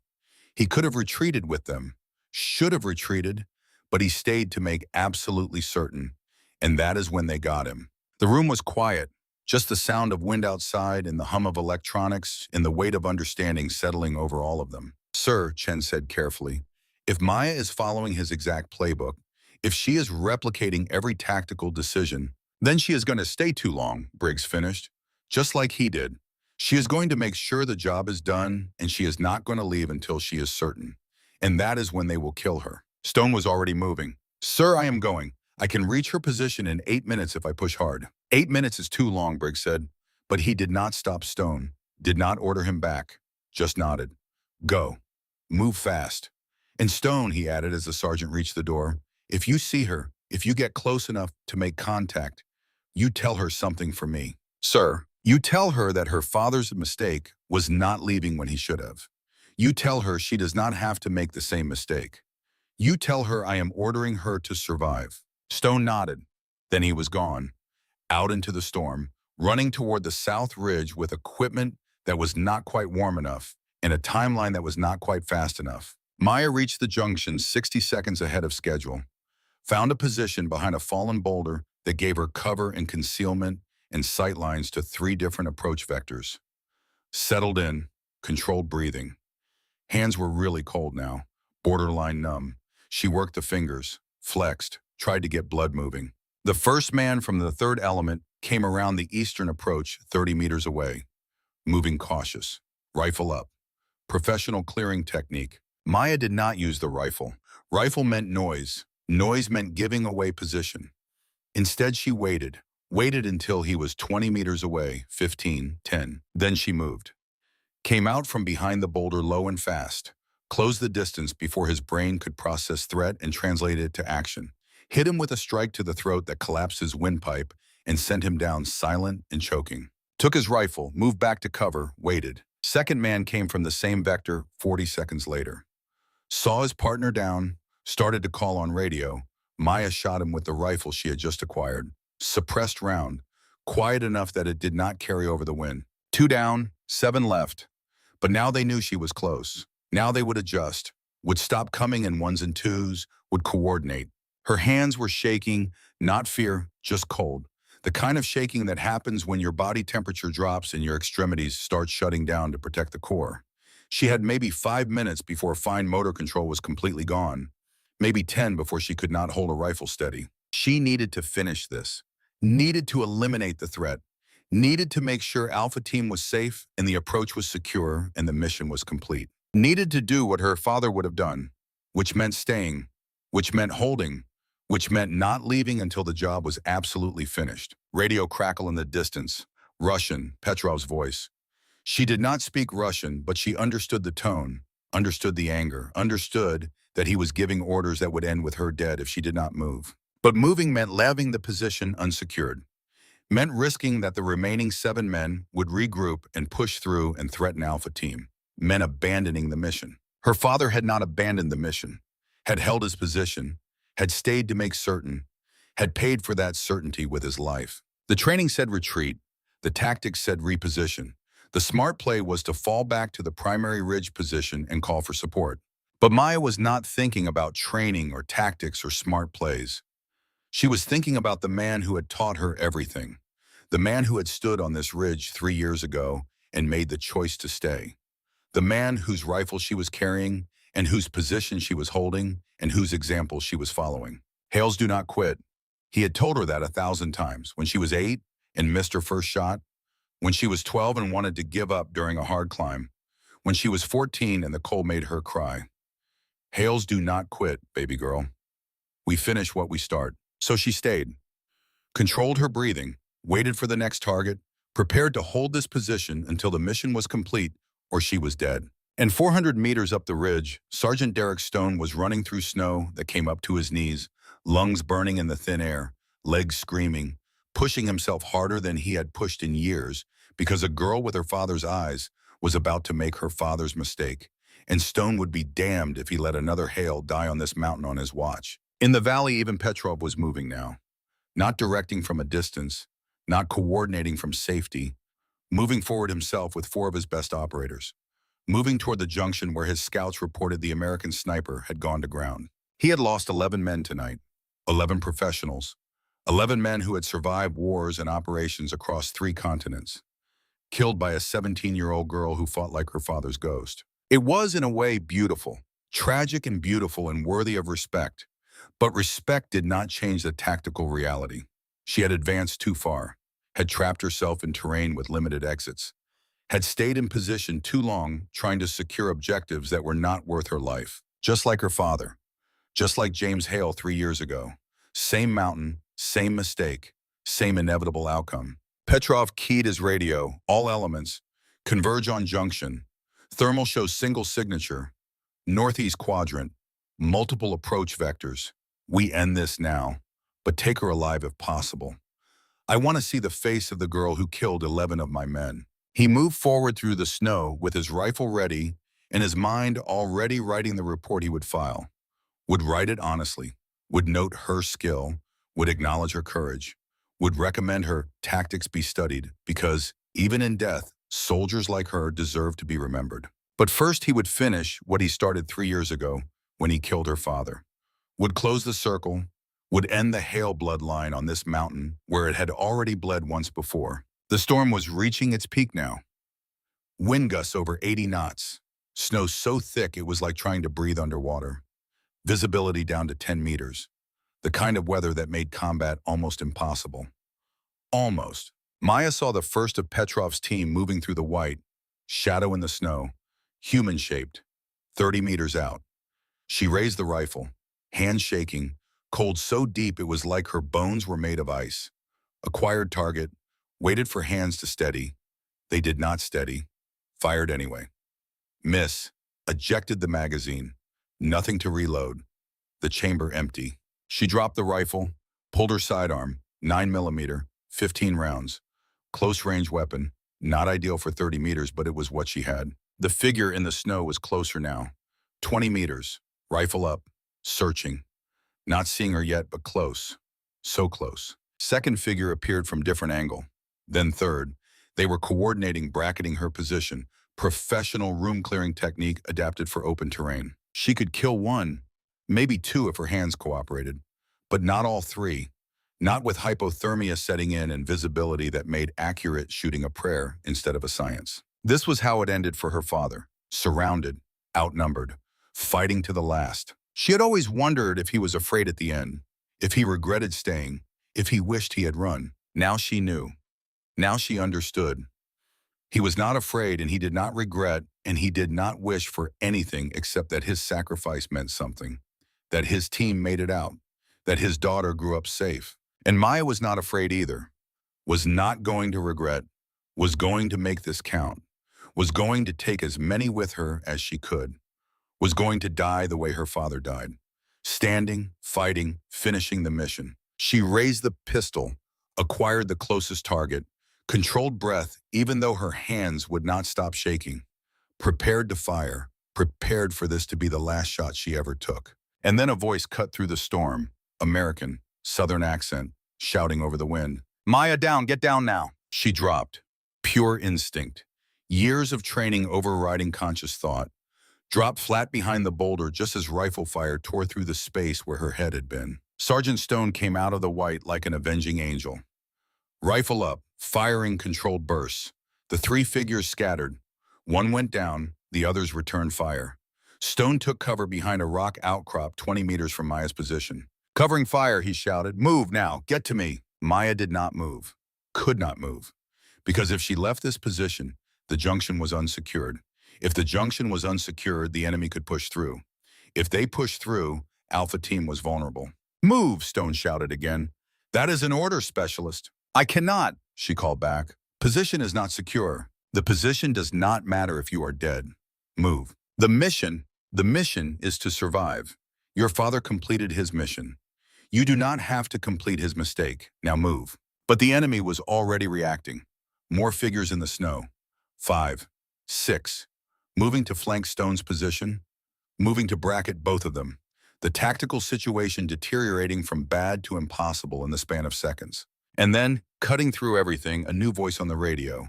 Deep, Russian accent, English spoken with perfect grammar. American Sergeant, this is Commander Ivan Petrov. I have 12 men in position around your location. You have maybe 30 seconds before we execute final assault. You cannot win this, but I am offering one chance. Withdraw, take the girl, leave, I will let you go. This one time, out of respect. Stone looked at Maya, she looked back. Both of them understanding what was being offered. What it cost. What it meant. Why, Stone called out. Why let us go? Because, Petrov's voice came back. 3 years ago, I killed the best sniper I ever faced. Captain James Hale. He died with honor. Tonight I have fought his daughter and she has killed 11 of my men. She fights like him. She thinks like him. She has earned the right to leave this mountain alive. So I give you 30 seconds. After that, we finish this. Maya pushed herself up, looked at Stone. Her voice was steady despite the cold. Despite everything. He killed my father. I know, Stone said. And you want me to run. I want you to live. There is a difference. Your father would want you to live. My father held his position, and it killed him. Do not let it kill you too. But she was already moving. Not away. Toward the sound of Petrov's voice. Toward the man who had killed her father. Sidearm up, despite the shaking hands. Moving through the snow with purpose and fury and 3 years of grief driving every step. Stone tried to grab her. Missed. Shouted her name. She did not stop. Did not slow. just kept moving forward until she was standing in the open, until she could see the figure of Ivan Petrov 30 meters away through the snow, until she had the weapon raised and pointed at the man who had taken her father from her. And Petrov, to his credit, did not take cover, did not order his men to fire, just stood there in the snow and looked at the girl pointing a pistol at him and waited to see what she would do. "Shoot!" someone inside Maya screamed. "Shoot him! End this! Finish it!" But another voice, quieter, deeper, sounding exactly like her father, said something different. Said that revenge is not completion. Said that killing this man will not bring me back. Said that the mission is not to die like I died. The mission is to live better than I could. Her finger was on the trigger. Pressure building. 2 pounds, 3. Almost there. Stone's voice behind her. "Maya, please, do not do this. Not like this." And then radio crackle. Chen's voice from command post. "All stations, be advised. Fourth enemy element detected. Moving on northern perimeter. Alpha team engaging. We need support. We need all available personnel." Fourth element. Northern perimeter. Alpha team in danger. The mission changing. The choice clarifying. Maya lowered the weapon. Not because she forgave. Not because the anger was gone. But because 8 men on the northern perimeter needed her more than her revenge did. She looked at Petrov through the snow. "You killed my father." "Yes," Petrov said. "He fought well. He died well. He died alone. He died protecting his team. There is honor in that." Maya absorbed that. Then she said the words that would define her more than any shot she ever took. "You are right, there is, and I will not abandon mine." She turned, walked back to Stone, let him pull her toward cover. Let him guide her away from Petrov in the junction and the confrontation that could have ended a dozen different ways. As they moved, Petrov called after them. "Girl, Maya Hale." She stopped, did not turn around, just waited. "You are better than him," Petrov said. "Your father was the best I ever faced. But you are better, because you know when to fight and when to walk away." He never learned that. His voice softened just slightly. "Do not come back to this mountain. Next time I will not offer mercy." Maya turned then, looked at him through the snow. "One more time, and neither of us walks away." Petrov smiled. It was not a kind smile, but it held respect. "I look forward to it." Then he was gone, disappeared into the white with his men. The assault broken, the valley clearing, the mission accomplished not through violence, but through the harder choice of restraint. Stone pulled Maya up the ridge. She was shaking now, really shaking. Hypothermia setting in hard. Her hands were blue. Her lips were gray. She had maybe minutes before her body started shutting down. "Command post. This is Stone. I have Hale, moving to Rally Point Alpha. She needs immediate medical. How copy?" Chen's voice. "Copy Stone. Medical standing by. Alpha team has fourth element contained. Situation stabilizing. Bring her home." Home. The word sounded strange. Foreign, but Maya held on to it. Let it guide her up the ridge through the snow. Let Stone half carry her when her legs stopped working. Let herself believe that maybe home was possible. That maybe survival was not weakness. That maybe her father would have wanted this. They reached the command post 40 minutes later. The door opened. Warmth hit like a physical force. Briggs was there, Wendell Chen, and medical personnel moving forward with heated blankets and checking vitals and doing all the professional things that save lives. But Maya only saw Briggs, saw his face, saw the guilt there, saw the relief, saw 3 years of grief matching her own. "Sir," she said, her voice was barely a whisper. "The mission, is it complete?" "Yes," Briggs said, his voice rough. "You completed it. All of it. Alpha team is safe. Everyone is safe because of you." She nodded. "Good. That is good." And then her legs gave out and the world went soft and dark, and she let it take her because the mission was complete and she had earned the right to rest. Warmth was the first thing Maya felt when consciousness started to crawl back. Not the sudden heat of a fire or the sharp blast of a heater, but the slow, careful warmth of heated blankets and controlled environment and people who knew exactly how to bring a body back from the edge of hypothermia without shocking the system into cardiac arrest. The second thing she felt was pain. Deep bone pain, the kind that comes when frozen tissue starts to thaw and nerve endings wake up and remind you that you are still alive and that alive hurts. She opened her eyes. The ceiling of the medical bay was white, acoustic tile, standard military issue. A bag of warm saline hung from an IV pole, the line running to her left arm. Her right hand was wrapped in thermal bandaging. Both feet elevated. Standard cold injury protocol. How long? She asked. Her voice came out rough, unused. A figure moved into her field of vision. Lieutenant Rachel Chen, dressed in fatigues, tablet in hand, the professional calm of someone who had been monitoring the situation for hours. 6 hours, Chen said. Since Sergeant Stone brought you in, your core temperature was 89 degrees. Another 30 minutes and we would have been looking at permanent damage. She paused. You are lucky to be alive. Alpha Team, Maya said. Northern perimeter, fourth element. Contained and neutralized. No casualties on our side. Chen's expression softened slightly. You can stop asking about the mission. It is complete. Everyone is safe. Maya closed her eyes, let that information settle, let herself believe it. The mission was complete. Her father's position had held. The ridge was secure. She had done what she came to do. Almost. Colonel Briggs, she said, I need to speak with him. He has been here 3 times in the last 6 hours. Each time medical chased him out. Chen allowed herself a small smile. He will be back within the hour, I guarantee it. And Stone, being treated for minor frostbite and a shoulder injury, he neglected to mention during the extraction. He will recover. Unlike you, he at least had the sense to wear proper cold weather gear. Maya absorbed that. Stone had run up that ridge in a blizzard without proper equipment to pull her out of a tactical situation she should not have survived. Had taken fire, had been wounded, had saved her life when he could have stayed safe in the command post. I need to thank him, Maya said. You can thank him by not dying. That will be sufficient. Chen moved to check the monitors. Vitals were stabilizing. Heart rate steady. Blood oxygen improving. The medical readouts told the story of a body that had been pushed to absolute limits and was now, slowly, finding its way back. There is something you should know, Chen said after a moment. Her voice had changed. Gone more careful, more weighted, about the enemy commander, Ivan Petrov. I know who he is, Maya said, her voice flat. Do you, Chen set down the tablet, looked at Maya directly. Do you know he was there 3 years ago? That he personally led the assault on your father's position?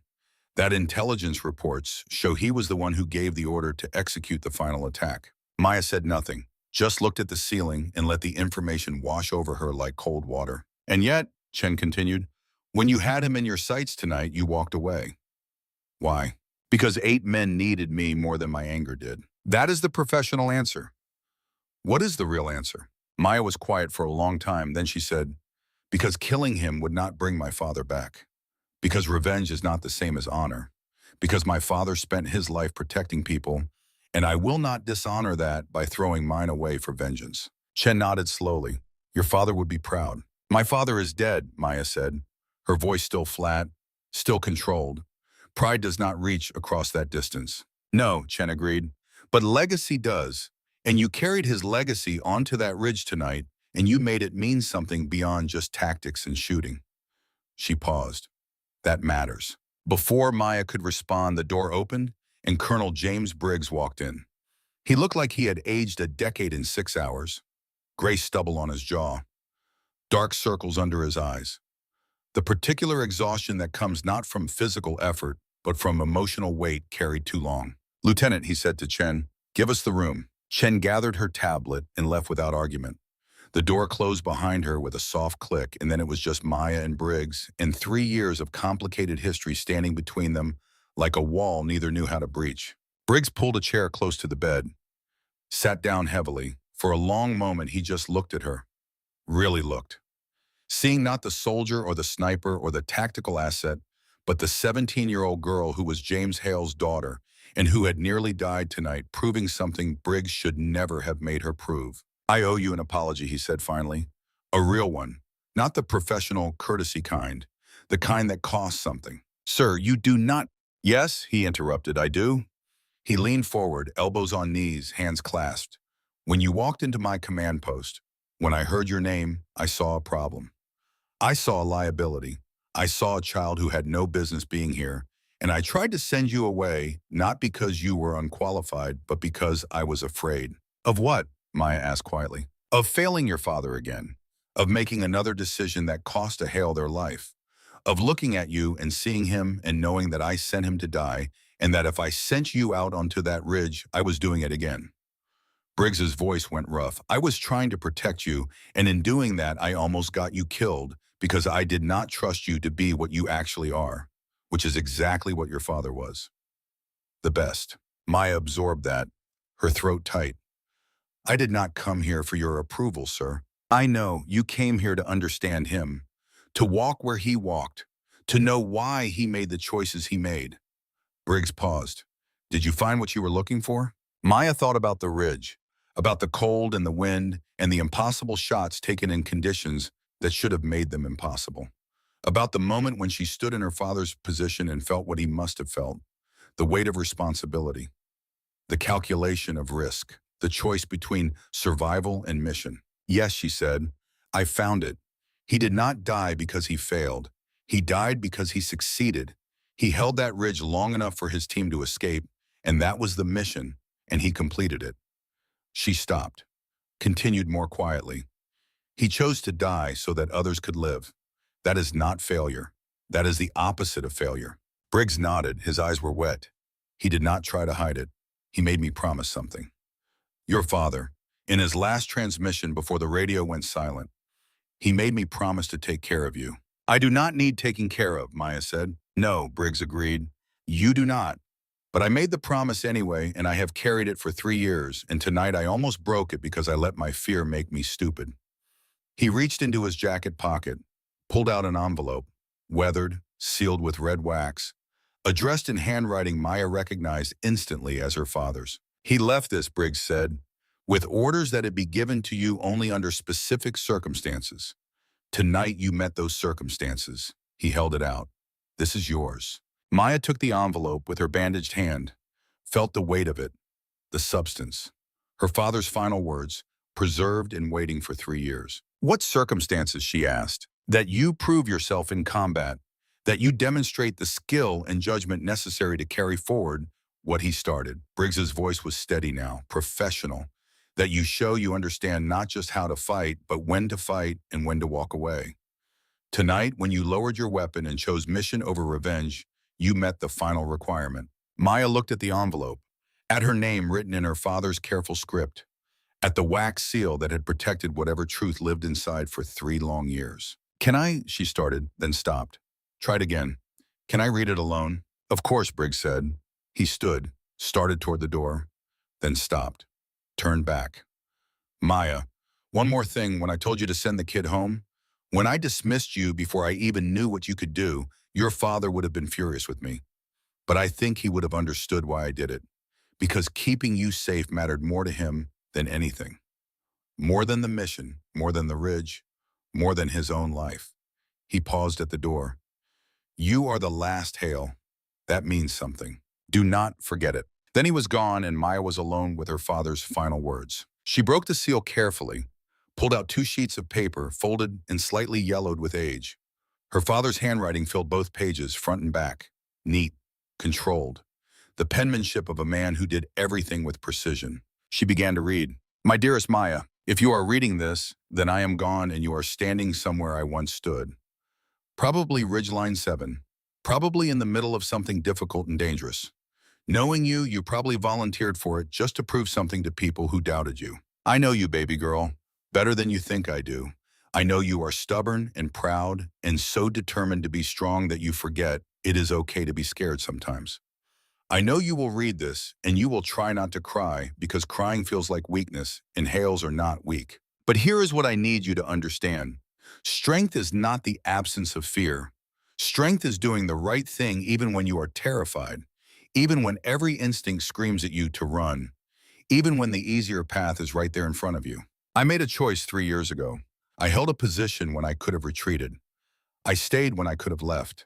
And I need you to know that I do not regret it, not for 1 second, because my team made it out, because 12 good men went home to their families because I bought them the time they needed.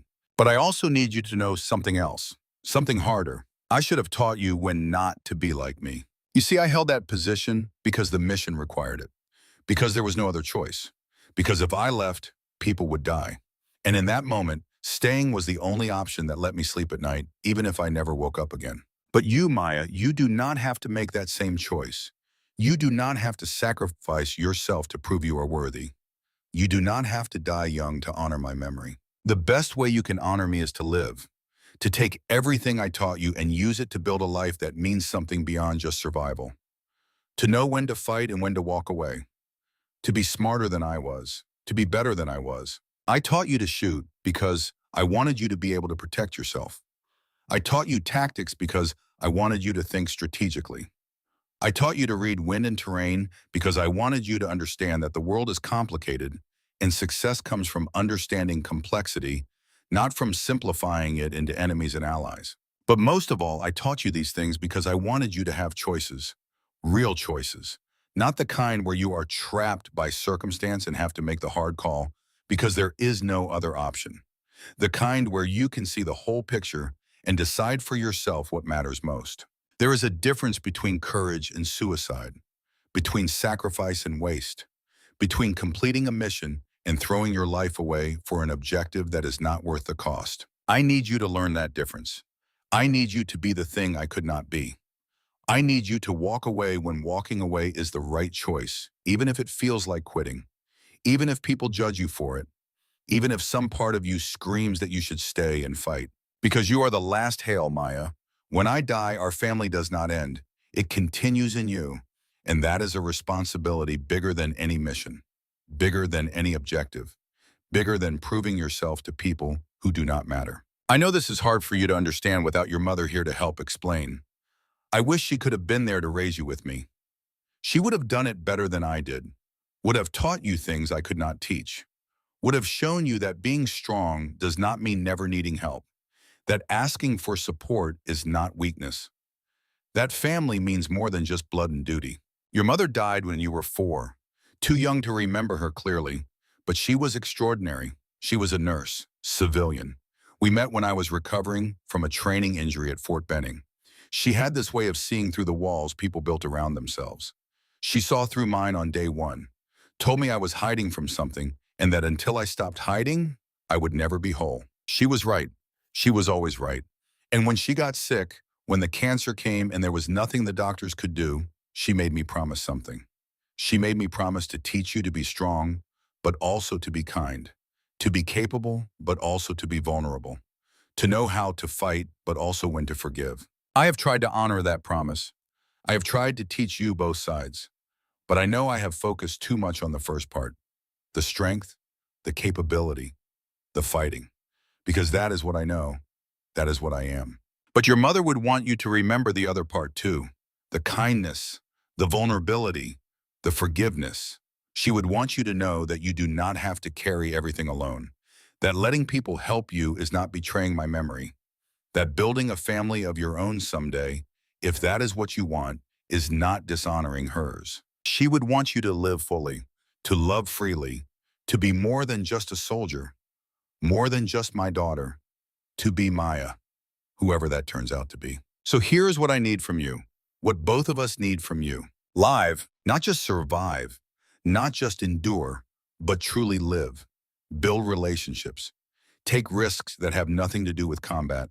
Fail at things and learn from the failure. Succeed at things and share the success. Let yourself be happy even when happiness feels like betrayal, because I am not here to share it. Because happiness is not betrayal. Joy is not disrespect. Moving forward with your life is not leaving us behind. We live in you, your mother's kindness and my stubbornness, in everything we tried to teach you. We live in every choice you make, every person you help, every moment you choose to be better than the worst thing that ever happened to you. You carry forward not just my name, but everything our family stood for.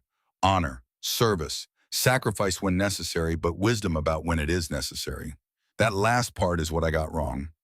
I sacrificed when maybe I did not have to, when maybe there was another way. Do not make my mistake. Be smarter, be better. Be the Hale who lives long enough to teach the next generation. Be the one who shows that strength includes knowing your limits. That courage includes knowing when to retreat. That honor includes valuing your own life enough to preserve it when you can. I have left you my rifle, not because I want you to use it exactly the way I did, but because I want you to understand that tools are just tools. They do not define you. What defines you is how you choose to use them and when you choose not to use them at all. I have left you my range books and my notes. Not as a script to follow, but as a foundation to build on. Learn from what I did right. Learn from what I did wrong. Then forge your own path. I have left you my legacy, not the tactical one, though you seem to have inherited that whether I wanted you to or not. The real legacy, the one that says a life spent protecting others is a life well lived, but only if you survive long enough to actually live it. And I have left you with one final request. Forgive Colonel Briggs. He will blame himself for my death. He will carry it like a stone in his chest. He will second-guess every decision he made that night, and he will torture himself with the idea that he should have stayed, should have fought beside me, should have found some way to save me. But he was following my orders. I told him to take the team and go. I pulled rank. I made it a direct command. And when he argued, I reminded him that he had a wife and 2 daughters waiting for him and that my job was to make sure he got back to them. He did not abandon me. He followed orders. And if you ever meet him, I need you to tell him that I do not regret giving those orders, that I would give them again, that he made the right choice even though it was the hardest choice. Tell him that taking care of you means not carrying guilt that is not his to carry. Tell him that I forgive him for living when I did not, which is not even something that needs forgiving, but I know him and I know he will need to hear it anyway. And then, baby girl, I need you to do the hardest thing I have ever asked you to do. Let me go, not forget me, not dishonor my memory, not pretend I never mattered. Just let go of the need to prove something because I died. Let go of the weight of thinking you have to live up to some impossible standard I set. Let go of the idea that you owe me anything beyond living the best life you can. I am your father. I loved you from the moment you were born until the moment I died, and I will love you beyond that in whatever way love persists when the person doing the loving is gone. But I do not own you. My choices do not bind you. My death does not obligate you. You are free, Maya, free to choose your own path, free to walk away from fights that are not yours, free to value your own life as much as I valued it, free to be happy, which is something I want for you more than I want anything else in this world or the next. So here is my final order, given not as your training officer, but as your father. Survive, not just tonight, not just this mission, but all of it. The whole long, beautiful, complicated mess of a life that is waiting for you beyond whatever ridge you are standing on right now. Survive and thrive and build something that matters, and know that every single day you wake up and choose to keep living, you are honoring me more than any perfect shot or completed mission ever could. You are my daughter. You are the last Hale. You are strong and brave and capable, and I am so damn proud of you that I do not have words big enough to contain it. But you are also 17 years old, and you deserve to grow old, to make mistakes, to fall in love, to have children of your own someday if that is what you want, to sit on a porch in 50 years and tell stories about the crazy things you did when you were young and foolish. That is the legacy I want for you. Not a folded flag and a memorial, but a life, a real long, messy, beautiful life. Your mother would want that too. She would want you to know that strength and softness are not opposites, that you can be a warrior and also be gentle, that protecting others does not mean you cannot let others protect you. So please, baby girl, for me, for her, for yourself, for the family that ends with you, if you let it, but could continue if you choose to build it. Survive. I love you more than mountains, more than wind, more than any perfect shot or completed mission. Your father always, Captain James Hale. Maya read the letter 3 times. The first time through tears that she did not try to stop. The second time more slowly, absorbing every word, every instruction, every piece of love compressed into ink and paper. The third time whispering the words aloud like a prayer or a promise or both. Then she folded the letter carefully and held it against her chest and let herself cry the way she had not cried since the day they told her he was dead. Let herself grieve not just for what she lost, but for what he lost, for the future he would not see, for the woman she would become without him there to witness it, for the mother she barely remembered, but who lived in these words, in this permission to be more than just strong. But also for the first time, let herself feel the permission he had given her, the freedom, the release from the weight she had been carrying since she was 14 years old, and decided that the only way to honor him was to become him. He did not want her to become him. He wanted her to become herself, better than him, smarter than him, with a longer life and more wisdom about when to fight and when to walk away, with her mother's kindness tempering his strength. And tonight, when she lowered her weapon and chose mission over revenge, she had proven she understood that lesson, had shown she could be what he asked her to be, not a perfect copy, but an evolution, a next step, a continuation of the legacy that knew when to hold and when to fold. The door opened. Sergeant Derek Stone stood in the doorway, left arm in a sling, looking uncertain about whether he should enter. "Sir," Maya said, then caught herself. "Sergeant, sorry, I am still—" Stone waved it off. "You just spent 6 hours in hypothermic recovery. You get a pass on protocol." He moved closer, sat in the chair Briggs had vacated. "How are you feeling?" "Like I got hit by a truck. Like I should be dead, but am somehow not. Like I owe you my life." Maya looked at him directly. "Thank you for coming after me, for not leaving me there." Stone was quiet for a moment. Then he said, "Your father saved my life once. Did you know that?" Maya shook her head. 7 years ago. Different mountain, different mission. I got separated from my unit, took fire, went to ground in terrain I did not know. Your father was running Overwatch from a ridge 2 clicks away. He spotted my IR strobe, called it in, adjusted fire to suppress the enemy, and talked me through an extraction route that got me out alive." He paused. "After, I asked him why he went so far outside his sector to help a grunt he did not even know. You know what he said?" "What?" "He said that is what you do. You see someone in trouble, you help. You do not calculate odds or worry about your own mission. You just help, because that is what separates us from them." Stone's Georgia drawl got thicker. "So when I saw you trapped in that junction, when I knew you were about to make the same choice he made, stay too long and die for it, I did not think. I just ran. Because that is what you do. You help." Maya felt something warm in her chest. Not the warmth of the heated blankets, but something deeper. The warmth of understanding that she was not alone, that her father's legacy lived in more than just her, that the lessons he taught and the example he set had rippled out through the people he touched. "He would have liked you," she said. "I hope so," Stone said, "because I sure as hell liked him." He stood. "Get some rest. Medical wants you down for at least 12 more hours. After that, we can talk about what comes next." "What has come next?" Maya asked. Stone smiled. "That is entirely up to you, Specialist. You completed the mission. You survived.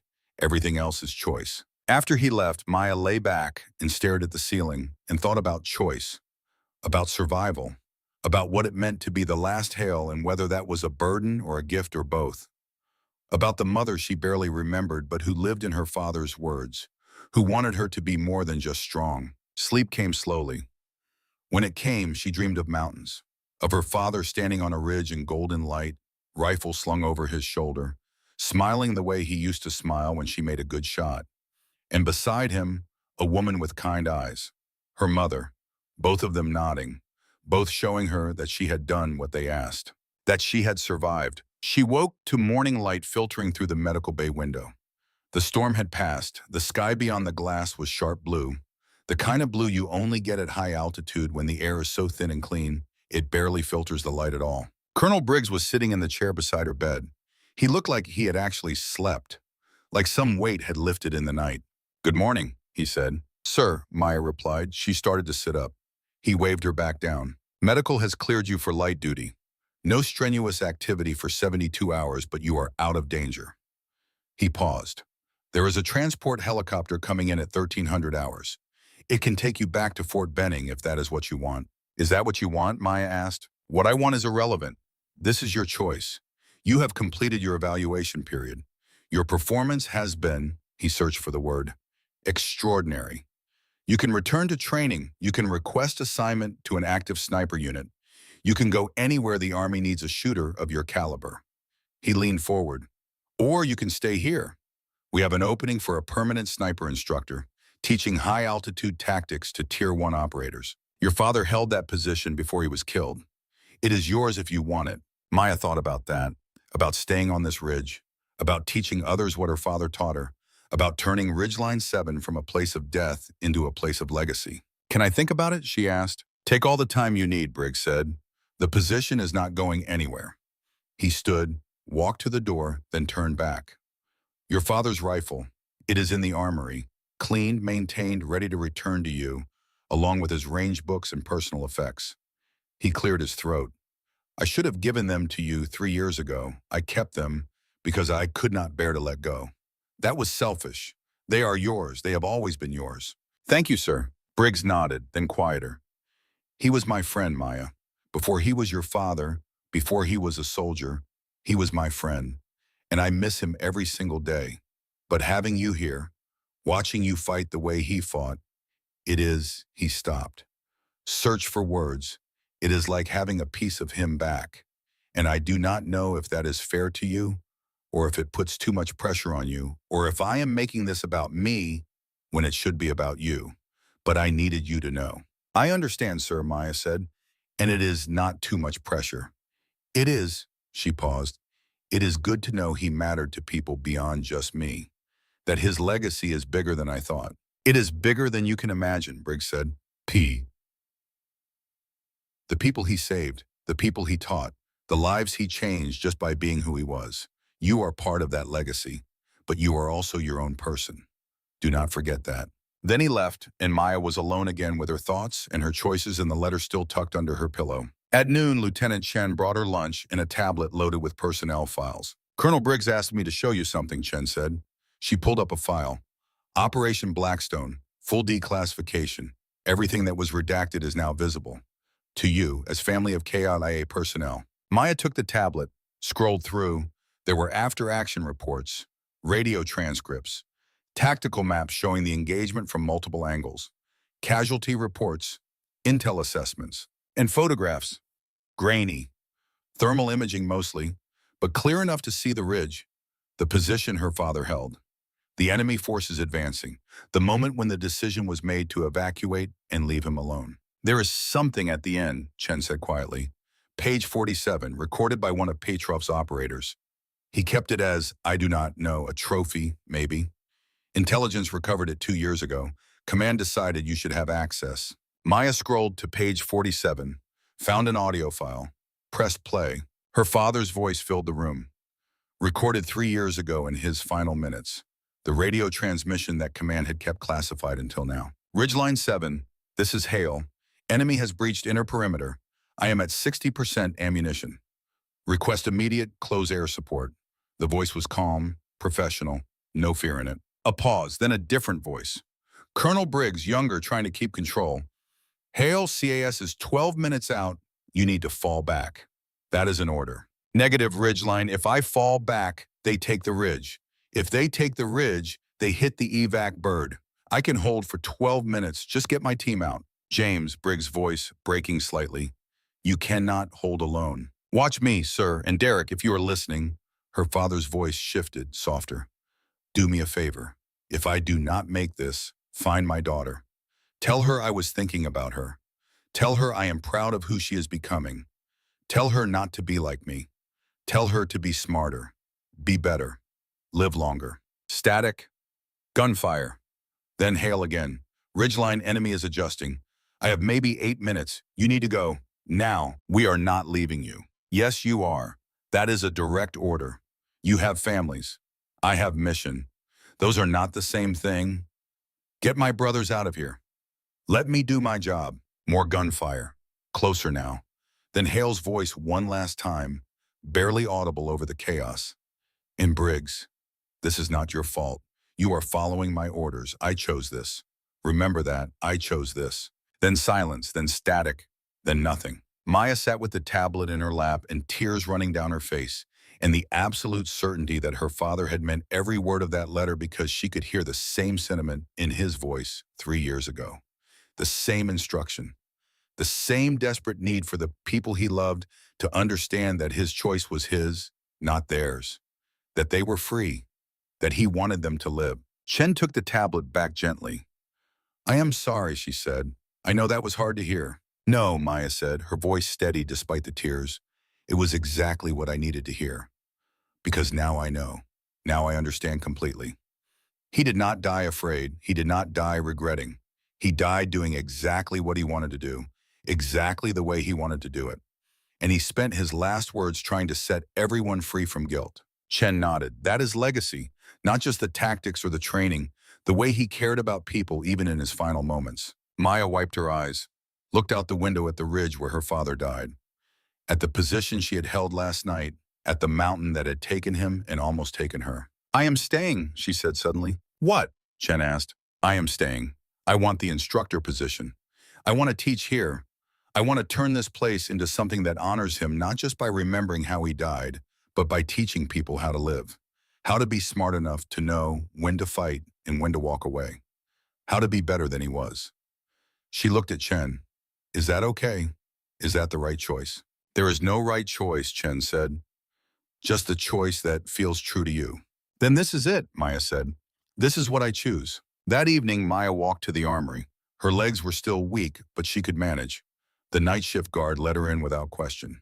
Everyone on the ridge knew who she was by now, what she had done. Her father's rifle was exactly where Briggs said it would be. Cleaned, oiled, ready. Next to it, a wooden box containing his range books, his personal effects, his dog tags. She picked up the rifle, felt the weight of it, the balance, the 1,000 hours of practice that had made this weapon an extension of her body. Then she picked up the dog tags. Read the name stamped into the metal. Captain James Hale. Read the service number. The blood type, the religion. Protestant, it said. But her father had not been particularly religious, had believed in mountains and wind and the idea that if you lived right and died, protecting something worth protecting, that was religion enough. She put the dog tags around her neck, picked up the rifle, carried both to the door. "Specialist," the guard said as she passed, "for what it is worth. Your father would be proud." Maya stopped, turned. "How did you know him?" "I did not," the guard said. "But everyone here knows the story, knows what he did, knows he held this ridge so his team could live. That is the kind of thing people remember." Maya nodded. "Thank you." She walked out into the cold. The sky was clear, stars so bright and close it felt like you could reach up and touch them. She walked to the south ridge, to the position her father held, to the place where he made his last stand. She knelt in the snow, set the rifle down carefully, pulled her father's letter from her pocket, and read it one more time by moonlight. Then she spoke aloud, to the mountain, to the wind, to whatever part of her father and mother still existed in the places they had loved. "I understand now," she said. "I understand what you were trying to teach me. Not just how to fight, but how to live, how to choose, how to know when enough is enough and when walking away is the bravest thing you can do." The wind picked up, moved through the rocks, sounded almost like voices. "I am staying here," she continued. "I am going to teach. I am going to pass on everything you gave me, but I am going to do it my way. I am going to teach people that surviving is not weakness, that choosing life over glory is not cowardice, that the hardest shot is the one you do not take." She stood, picked up the rifle, slung it across her back. "I am the last Hale," she said, "and I am going to make that mean something you both would be proud of. Not a copy of you, Dad, not just strength without kindness, Mom, but an evolution, a next step, a legacy that includes knowing when to quit." She started walking back to the compound, back to warmth and safety and the future she was choosing for herself. Behind her, the ridge stood silent in the moonlight, the place where Captain James Hale had died defending his team, the place where his daughter had nearly died following in his footsteps, the place that would now become something new, a place of teaching, of wisdom, of legacy that included survival. And if you listened carefully to the wind moving through the rocks, you might have heard something that sounded like approval, like parents watching their daughter walk away from their graves and toward her own life, like pride. 3 months later, Maya Hale stood in front of her first class of Tier 1 operators. 12 men, each one a combat veteran, each one skeptical that an 18-year-old girl had anything to teach them. She did not blame them. She had been skeptical of herself not that long ago. "Before we begin," she said, "I want to tell you about my father, Captain James Hale. Some of you know the story, some of you do not. But you all need to hear it because it is the foundation of everything I am going to teach you over the next 8 weeks." The room was quiet, listening. "My father was the best sniper this ridge has ever seen. He could make shots that defied physics. He could read wind like poetry. He could hold a position against impossible odds. And 3 years ago, he died doing exactly that, holding this ridge, buying time for his team, making the choice to stay when leaving was possible." She paused, let that sink in. "And for 3 years, I thought that was the lesson, that staying was heroism, that sacrifice was always noble, that dying for the mission was the highest calling. She walked to the window, looked out at the ridge. I was wrong. My father was extraordinary, but he was also human, and he made a choice that cost him everything. And the last thing he ever wrote was a letter begging me not to make that same choice, begging me to be smarter, to be better, to know when to walk away. She turned back to the class. So that is what I am going to teach you, not just how to shoot, not just tactics and wind calls and range estimation, but when to shoot and when not to, when to hold and when to fold, when dying for the mission makes sense and when it is just dying for nothing. One of the operators raised his hand. With respect, ma'am, how do you know the difference? Maya smiled. It was not a happy smile, but it was genuine. Because I have been to the edge. I have stood where my father stood, and I have felt what he felt, and I have made the choice he could not make. I walked away, and I am alive to teach you. That is the difference. The class absorbed that, respect showing on faces that had been skeptical 30 seconds before. My father left me his rifle and his range books and his legacy. My mother, who died when I was too young to remember her clearly, left me the understanding that strength and kindness are not opposites, that you can be a warrior and also be gentle, that protecting others does not mean you cannot let others protect you. She moved to the rifle rack, pulled her father's M24, the one that had saved her life and nearly killed her. This weapon has a story. Every weapon does. But what matters is not the story of where it has been. What matters is the story of where it is going. And that, she said, looking at each operator in turn, is what you are going to learn here. Not how to be me, not how to be my father, but how to be the version of yourself that comes home alive and teaches someone else. The class began. And on a ridge in Colorado at 11,000 feet, in the place where Captain James Hale had made his last stand, his daughter began building a legacy that honored his memory, not by replicating his sacrifice, but by teaching others to survive. The last Hale had chosen life, and in doing so had made her father's death mean something beyond tragedy, had made it mean wisdom. This one hit different. Maya wasn't just fighting 25 enemies that night. She was fighting the weight of being the last Hale, the pressure to die exactly like her father did. But his final letter said, survival isn't weakness. For those who served, who taught your kids to be strong, what would you have done facing the man who took everything? Pull the trigger or walk away? Drop your thoughts below. More stories coming. Hit subscribe. Next one drops Friday.